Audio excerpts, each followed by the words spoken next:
The rain hammered Seattle like it wanted to wash away all secrets that night. A faint knock cut through the storm's roar at my front door. When I opened it, a small soaked girl stood there, eyes wide with desperation, and whispered, "Please, can I come inside? I'm so cold and lost." I did not hesitate, pulling her into the warm hallway where water pooled on the hardwood from her dripping clothes. She could not have been more than 9, her dark curls plastered to her forehead, and her thin jacket offering no protection against the downpour. "Come on, sweetie, let's get you dry," I said, leading her to the bathroom and handing her a big fluffy towel and one of my old sweatshirts that swallowed her small frame. While she changed, I made hot chocolate, stirring in extra marshmallows the way I remembered liking it as a kid. Sitting at my kitchen table, she sipped slowly, her shoulders finally relaxing. "My name is Emily," she said quietly. "I live a few blocks away, but I got turned around in the rain and my mom is probably worried." "What's your mom's name?" I asked casually, not expecting the answer that would upend everything. "Marceline," she replied, her voice light, as if it were the most ordinary thing. "Marceline Thompson. She works at the library sometimes, and she has this necklace with a little silver heart." My spoon clattered against the mug. "Marceline." The name slammed into me like a wave crashing over the seawall down at Alki Beach. Could not be coincidence. 10 years ago I had loved a woman named Marceline with every piece of my heart. We met in college at the University of Washington, sneaking kisses between classes, hiding our relationship, because her family was deeply conservative and viewed anything outside their strict expectations as sin. I could still see her face the last time we spoke, her eyes red from crying as she told me her parents had found out and given her an ultimatum: marry the man they chose or lose everything, her home, her future, even contact with her younger siblings. She chose what she thought was survival, and I walked away shattered, believing she had moved on to a straight life with a husband and perhaps children. Now here was this child, Emily, saying her mother's name and describing details that matched perfectly the Marceline I had known, the one who sang old folk songs when she was nervous, the one whose laugh could light up the darkest dorm room. "Are you okay, Lauren?" Emily asked, tilting her head. "You look like you saw a ghost." I forced a smile, just a little surprised, that's all. "Tell me more about your mom." She did, talking about how they had moved back to Seattle recently after living near her dad's family in Spokane, how her parents argued a lot lately, and how her mom sometimes cried at night when she thought Emily was asleep. Each word tightened the knot in my stomach. I had to know for sure. "Do you have a picture of her?" I asked gently. Emily nodded, pulling a small locket from under the sweatshirt. Inside was a photo of a woman with the same warm brown eyes and gentle smile that had once been my entire world. It was Marceline, no doubt about it, and the little girl in front of me was her daughter. My hands trembled as I handed the locket back. The realization hit me fully: this child was the result of the life Marceline had been forced into, the marriage her family arranged to bury who she really was. I wondered if Marceline ever thought of me during those years, if she regretted the choice, or if she had convinced herself it was the right one for everyone. I could not send this girl back into the storm without knowing more, but I also could not keep her without telling someone. "What's your mom's phone number, sweetie?" I asked, trying to keep my voice steady. Emily recited it and I dialed with shaking fingers. The call went to voicemail, so I left a message saying I had found her daughter safe, and to call this number. While we waited, I asked Emily about school and her favorite books, anything to keep her talking and my mind from spiraling. She was bright and curious, telling me about wanting to be a scientist when she grew up, and how her mom encouraged her to read everything. The more she spoke, the more my heart ached for both of them, the mother trapped in a life she never chose and the innocent child caught in the middle. An hour passed and the doorbell finally rang. I opened it, and there she was, Marceline, standing on my porch, drenched herself, her eyes widening in recognition when she saw me. "Lauren," she breathed, her voice barely audible over the rain. The years had changed her, but not enough. The same soft features, the same way she bit her lip when nervous. Emily ran to her, hugging her tightly, and in that moment the three of us stood frozen in a tableau of past love, present shock, and an uncertain future. I invited them inside, knowing this night had only just begun and the truths about to unfold would demand choices none of us could take back. Marceline thanked me quietly, her gaze lingering on mine with a mix of gratitude and something deeper, something like regret. As Emily changed back into her damp clothes, we stepped into the kitchen where Marceline whispered, "We need to talk later alone." I nodded, my mind racing with questions about the daughter she had never mentioned, the marriage that had broken us, and whether the love we once shared could survive the storm we were about to face. The rain continued outside, but inside my home the real tempest was just starting to build. I wondered if opening that door had been an act of kindness, or the beginning of a pain that would test every belief I held about right and wrong. Emily came back smiling, now dry and safe, and for her sake I pushed my turmoil down. But as Marceline gathered her things to leave with a promise to call tomorrow, I knew the price of that simple act of sheltering a child in the rain was only starting to reveal itself in ways that would force us all to confront who we were, and what we were willing to sacrifice. Marceline and Emily left shortly after the call, but the silence they left behind in my house felt heavier than the storm outside. I paced the living room, replaying every word, every glance, trying to make sense of how the universe had dropped this child on my doorstep. Marceline had looked at me with the same intensity she had 10 years ago, when we would steal moments in the campus library whispering promises of a future together. Back then we believed love could conquer anything until her parents discovered us, and the pressure began: the late night calls, the threats to cut her off financially, the visits from their pastor quoting scripture about the dangers of our sin. She had cried in my arms the night she told me she had to end it, saying her family would never accept her, and that marrying David was the only way to keep peace. I had begged her to choose us to run away, but she chose duty, and I had spent years rebuilding a life without her, working as a graphic designer, pouring my energy into projects that kept my hands busy and my heart numb. Now she had a daughter, and that changed everything. The next morning my phone rang early. It was Marceline, her voice tired but determined. "Can we meet, Lauren, just us?" "I need to explain." We agreed on a coffee shop near my office, a neutral place where we could talk without Emily hearing. When I arrived, she was already there, sitting in the corner booth, her fingers wrapped around a mug of tea. She looked exhausted, dark circles under her eyes, but still beautiful in that quiet way that had always drawn me in. "Thank you for taking care of her last night," she started, her eyes meeting mine. "I was out looking for her when you called. She ran off after an argument with David. My husband. Ex-husband now. We separated 6 months ago." The word husband still stung, but I pushed it aside. "Why didn't you ever tell me about her?" I asked, keeping my voice low. Marceline looked down at her hands. "I found out I was pregnant right after the wedding. It was part of the deal. My parents arranged everything, even making sure the marriage was consummated quickly, so there would be no turning back. I was terrified, Lauren. They told me if I reached out to you they would make sure I lost everything, including the baby, once she was born. So I stayed silent. I thought it was better for everyone if you moved on. Better for me to pretend I was the perfect wife and mother they wanted." Her voice cracked and she wiped a tear. "But it was never real. David knew something was off from the start. He was never cruel, but he was distant, and the fights grew worse over the years, especially when I started questioning everything again after Emily was born. I realized I could not keep living a lie. The divorce was messy, but I got custody and moved back here to start over. I never expected to see you again, let alone like this." I listened, my chest tight with a mix of anger and compassion. "You hid her from me for 9 years. I could have been there for you." Marceline reached across the table, her fingers brushing mine briefly. "I know, and I'm sorry. Seeing you last night brought everything back, the love, the fear, the what-ifs. But Emily is my priority now. She does not know about us, about any of it. She thinks her dad and I just grew apart. I do not want to confuse her." Yet as we talked I could see the spark in her eyes, the same one that used to light up when we were alone. We talked for hours about the years apart, my quiet life, her struggles in a marriage that felt like a cage. She admitted the family still pressured her even after the divorce, her parents calling weekly, reminding her that leaving David was turning her back on God, and that any hint of her old ways would ruin Emily's future. I told her about my own healing, how I had dated casually, but never let anyone close the way I had with her. By the time we left the coffee shop, a fragile understanding had formed. We agreed to meet again with Emily, this time as friends for her sake.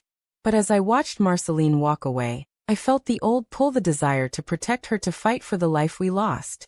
That evening Marceline brought Emily over for dinner. The girl was excited to see my house again, chattering about school, and asking if I had any pets. Watching them together, I saw the resemblance, the way Marceline tucked Emily's hair behind her ear, the shared laugh. It was beautiful and heartbreaking. After Emily fell asleep on the couch, we sat on the porch, Marceline and I, the rain having eased to a drizzle. She leaned her head on my shoulder for a moment, the first physical contact in a decade. "I missed this," she whispered. "I missed you." I did not pull away, but the weight of her secret, the child born from obligation, pressed on me. Was I ready to step into this complicated world where love came with so many strings? Marceline left with a promise to figure things out slowly, but I could tell she was torn between the woman she was forced to be and the one she truly was. The next days brought more meetings, secret at first, then open, as Emily warmed to me, calling me Aunt Lauren in her innocent way. But the peace was short-lived. One afternoon, Marceline's phone rang while we were at the park. It was her mother demanding to know why she was spending time with that woman from college. The confrontation had begun, and the price of our rekindled connection started to show in Marceline's tense shoulders and the fear in her eyes. I held her hand as she hung up, promising I would not let her face it alone. But deep down I wondered if my presence was helping, or if I was the catalyst for more pain in a family already fractured by secrets and expectations. The internal battle raged in me too, the joy of having Marceline back, clashing with the guilt over potentially disrupting Emily's stable world. Each decision we made carried weight, the kind that could heal or destroy, and as the week ended I knew the real tests were still ahead. The park meetings turned into regular dinners at my house, and slowly the three of us fell into a rhythm that felt almost normal. Emily loved helping me in the kitchen, chopping vegetables with careful concentration, while Marceline watched us with a soft smile that made my heart ache with memories. But beneath the surface the tension built. Marceline's phone calls from her family grew more frequent, her mother accusing her of repeating old mistakes, and her brother warning that any scandal would affect Emily's school and social life. One evening after Emily had gone to bed, Marceline and I sat on the couch talking in low voices. She opened up about the marriage, the way David had tried to be a good husband, but how she felt empty every day pretending to be someone she was not. The family had monitored her closely even after Emily was born, making sure she attended church events and avoided anything that could be seen as deviant. I felt my anger rise at the thought of her trapped like that, but I also saw the toll it had taken on her, the way she second-guessed every choice. "Lauren, I do not know if I can keep doing this," she said, her voice breaking. "Seeing you again makes me realize how much I gave up, but Emily deserves stability. What if my family is right and am being selfish?" I took her hands in mine, feeling the familiar warmth. "You are not selfish for wanting to live truthfully. But I understand the fear." We talked late into the night, sharing stories of the years apart, my failed attempts at other relationships, her quiet moments of doubt during holidays when she would look at Emily and wonder what life could have been like if she had chosen differently. The conversation turned intimate, not physically but emotionally, the kind of connection that had always bound us. When she left that night, she hugged me longer than necessary, and I felt the pull to kiss her but held back, knowing Emily was upstairs. The next day at work my mind wandered to her during meetings, colleagues noticing my distraction, but I brushed it off. That afternoon Marceline called in a panic. Her sister had seen us at the park and confronted her, asking if she was falling back into sin. The family was planning an intervention, a gathering at their parents' house to talk sense into her. I offered to go with her for support, but she refused, saying it would only make things worse. Instead, we met afterward at a quiet cafe where she recounted the harsh words, the reminders of scripture, the threats to limit her time with Emily if she did not cut ties with me. Tears streamed down her face as she described feeling like a teenager again, powerless against their judgment. I held her as she cried, the weight of societal prejudice pressing down on both of us. In that moment I made a decision: I would stand by her no matter the cost. We started seeing each other more openly, taking Emily to museums and movies, building memories as a trio. Emily thrived, asking questions about why her mom seemed happier, and I watched Marceline bloom, slowly shedding the guarded demeanor she had worn for years. But the backlash came swiftly. A neighbor who knew Marceline's family spread rumors at the local school, and Emily came home one day asking why some kids said her mom was friends with a bad person. The question broke my heart and Marceline's. We sat with her, explaining in age-appropriate terms that love comes in many forms, and that people sometimes judge what they do not understand. Her innocent acceptance reminded us of what was at stake. Internally I struggled with my role. Was I helping Marceline awaken to her true self, or was I pushing her toward a choice that could cost her relationship with her daughter? Marceline faced her own demons, journaling late at night about the moral conflict between her faith instilled from childhood and her heart that had always belonged to women like me. One night she showed me a page where she had written about the price she paid for conformity, the lost years, the forced intimacy in her marriage, the constant fear of discovery. Reading it, I felt the depth of her pain and my resolve strengthened. We would face this together. The climax of the week came when Marceline's parents showed up unannounced at my door, while Emily was playing in the backyard. Her mother, a stern woman with sharp eyes, glared at me. "You are the one who corrupted my daughter all those years ago. Stay away or we will make sure you regret it." Marceline stepped between us, her voice steady for the first time. "Mom, this is my choice. Lauren is not the problem, the lies are." The argument escalated, voices rising until Emily peeked out, curious and scared. The sight of her stopped everything and the family left with warnings hanging in the air. That night Marceline and I talked until dawn, weighing the options: staying hidden or fighting openly for our love. The decisions ahead would demand everything from us, but in her eyes I saw the awakening, the determination to no longer live in shadows. The cost was already mounting: strained family ties, whispered judgments at work, but the reward of seeing Marceline reclaim her joy made it feel possible. Yet as I lay awake later, I questioned if the happiness we chased was worth the pain it brought to an innocent child and a family bound by tradition. The story was far from over, and each step forward carried the risk of irreversible loss. The family confrontation left a mark on all of us. Marceline moved in with Emily temporarily to my guest room the following week after another heated call from her parents threatening legal action over custody if she continued associating with me. Watching Emily settle into the routine of my home, playing with the art supplies I kept for work, brought a strange sense of family I had never imagined. But the peace was fragile. David, Marceline's ex-husband, learned of the arrangement through the family network and showed up one evening demanding to speak with her. I answered the door, my heart pounding, as the tall man with tired eyes looked past me to where Marceline stood in the hallway. "You cannot keep my daughter around that woman," he said, his voice low but sharp. "This is not the environment she needs." Marceline stepped forward, her posture straight. "David, we are divorced and I have custody. Lauren is my friend and she has been nothing but kind." The argument spilled into the living room, Emily hiding behind me as voices rose. He accused Marceline of repeating past mistakes, referencing their marriage as the attempt to fix her and blaming me for the divorce. I stayed calm, explaining that my only concern was Emily's happiness, but inside I felt the sting of his words, the societal label of homewrecker being placed on me without context. He left after Marceline threatened to call the police, but the damage was done, Emily asking later if she was the reason her parents fought. We reassured her as best we could, but the guilt weighed heavy on Marceline. At work the next day, rumors reached my boss, a conservative man who pulled me aside asking if my personal life was affecting my performance. I defended myself, but the conversation left me shaken, realizing how quickly prejudice could impact my career. Marceline faced similar whispers at the library where she had started part-time, her colleagues avoiding her after her mother called the manager.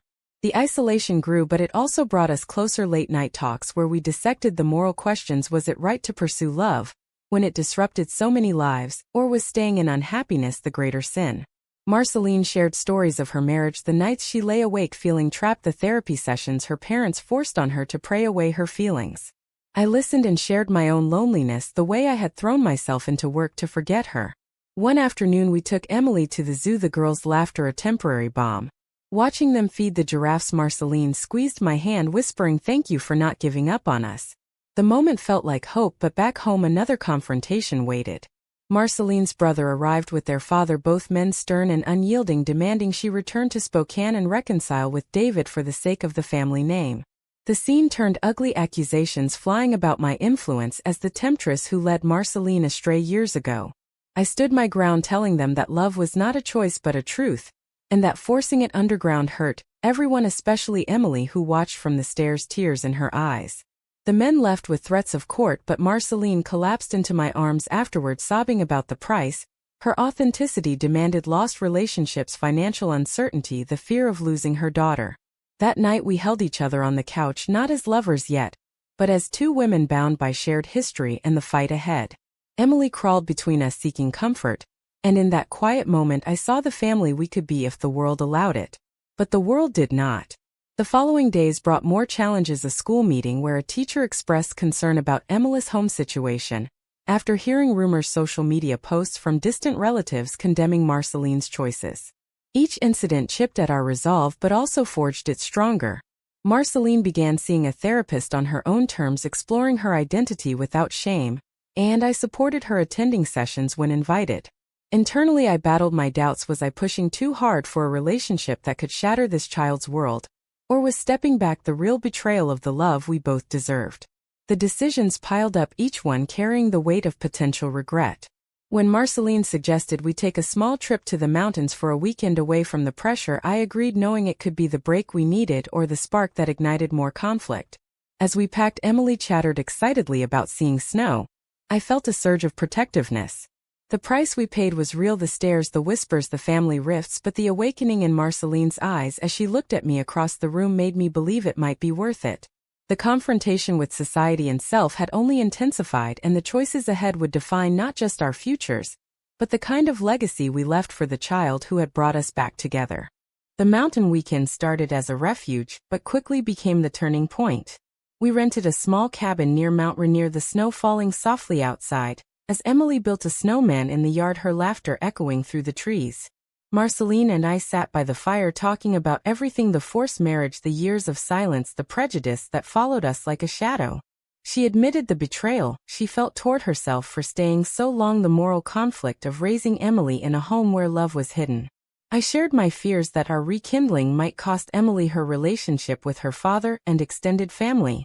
The conversation deepened into the night, and for the first time in years we kissed softly, a reconnection that felt like coming home without crossing lines that could complicate things with Emily nearby. The peace shattered when Marceline's phone buzzed with a message from her lawyer. David was filing for full custody, citing her unstable living situation and inappropriate associations. The news hit like a blow, Marceline pacing the cabin, tears streaming as she read the court papers emailed that morning. "They are using us against me," she said, her voice breaking. "Claiming I'm unfit because of you."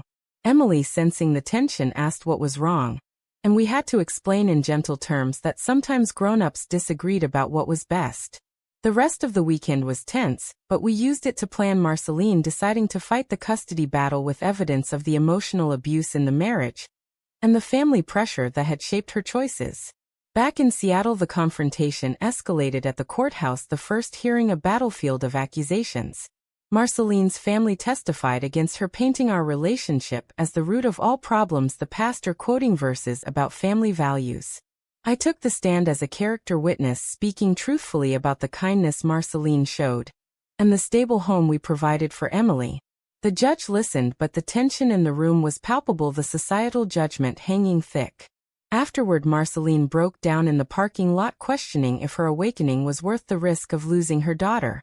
I held her, reminding her that truth had power, but inside I wrestled with the same doubt. Was I the cause of this chaos or the catalyst for freedom? The betrayal came from an unexpected source, my coworker, who had overheard conversations and leaked details to the local news, a small story about a custody battle involving a same-sex relationship that spread online. Comments flooded in, some supportive, but many harsh, condemning us as destroyers of traditional family. Marceline received hate messages, her parents disowning her publicly. The low point came when Emily saw one of the articles at school and came home crying, asking if she was bad because her mom loved a woman. We spent hours reassuring her that love was never bad, but the damage to her innocence was clear. Marceline faced her darkest moment that night, confessing she had considered backing away for Emily's sake, the ultimate sacrifice. I begged her not to, the pain of losing her again too great. We argued, then reconciled, deciding together to fight with everything. The sacrifices mounted: Marceline losing her part-time job due to the publicity, me taking time off work to support her through meetings with lawyers and therapists. Each decision carried the price of isolation, but also the growth of our bond, deeper conversations about morality, what right looked like when society defined it so narrowly. Emily began opening up in family counseling sessions. We started expressing her confusion, but also her affection for both of us. The awakening came for Marceline during one session where she voiced for the first time that her sexuality was not a flaw, but a part of her that deserved acceptance. The court battle intensified with more hearings, expert testimonies on the effects of forced conformity on mental health. Through it all, I stood by her, the internal conflicts raging, but the love anchoring me. The climax built as the judge scheduled the final ruling, and we prepared for whatever came, knowing the price could be everything. In quiet moments, Marceline and I held hands, promising that no matter the outcome, we had chosen authenticity over fear. The question of right and wrong loomed larger than ever, but in her strength I found my own. The storm of prejudice and personal doubt had tested us to the limit, and the choices we made in those final days would either break us or forge a new path. The final court hearing arrived on a crisp fall morning, the Seattle courthouse, filled with a mix of supporters and critics. Marceline stood tall in a simple dress, her hand squeezing mine before we entered. Emily waited with a trusted friend outside, the pressure on her young shoulders already too much. The judge reviewed the evidence, the testimonies, the proof of the family coercion that had led to the marriage, and the emotional stability Marceline now provided with my support. After what felt like hours, the ruling came: partial custody for Marceline with supervised visits for David, and a recommendation for continued counseling for the family. It was not a complete victory, but it was enough to let us breathe. Outside the courtroom, Marceline hugged me tightly, tears of relief mixing with the exhaustion of months of battle. We had paid dearly, her family ties severed for now, my career slowed by the time away, financial strain from legal fees, and the social stigma that lingered in whispers at the grocery store or school events. But the awakening was real, Marceline no longer hiding who she was, embracing her identity with a quiet pride that inspired me. We moved forward slowly, creating a home where Emily thrived, with 2 bedrooms at my house and regular outings that built trust. The girl adjusted remarkably, asking honest questions about love and receiving honest answers, that love between women was as valid as any other, and that families came in all forms. One sunny afternoon in the park near my house, the 3 of us picnicked, Emily running ahead with a kite. Marceline turned to me, her eyes shining. I never thought I would have this, Lauren, the freedom to love openly, the chance to be the mother I want to be without shame. I pulled her close in a warm embrace, the kind that spoke of years, reclaimed the romantic spark alive and hopeful under the golden light filtering through the trees. Emily looked back, smiling, waving for us to join her, and in that moment the happiness felt earned, the struggles worth the cost. Yet as we watched her play, I reflected on the price everyone paid: the broken bonds with relatives, the judgmental glances from neighbors, the internal scars Marceline still worked through in therapy. My own growth had come from facing my role in the drama, learning that kindness sometimes meant stepping into the fire. We built new traditions: family game nights, movie marathons, Marceline returning to school part-time to pursue a degree in education, her true passion long suppressed. The societal pressures eased slightly with time, some friends reaching out in support, others fading away, but the core of our chosen family remained strong. Emily began calling me by a special nickname, showing acceptance in her own way. The journey had transformed us all, from hiding to standing tall, from doubt to conviction. On a quiet evening, as Marceline and I sat on the porch watching the sunset, she whispered, "I choose this every day, the love, the truth, even with the cost." I kissed her forehead, knowing the same. The story of the little girl who sought shelter in the rain had led us here, to a place of hard-won peace. But as I look back on the choices, the confrontations, the sacrifices, and the joys, one question lingers for all of us involved, and perhaps for anyone facing similar truths: was fighting for authentic love in the face of family pressure and societal prejudice the right path, even when it meant tearing apart old bonds and challenging a child's sense of normalcy? Or would staying silent in a forced life have spared everyone the pain, proving that some secrets are better left untouched?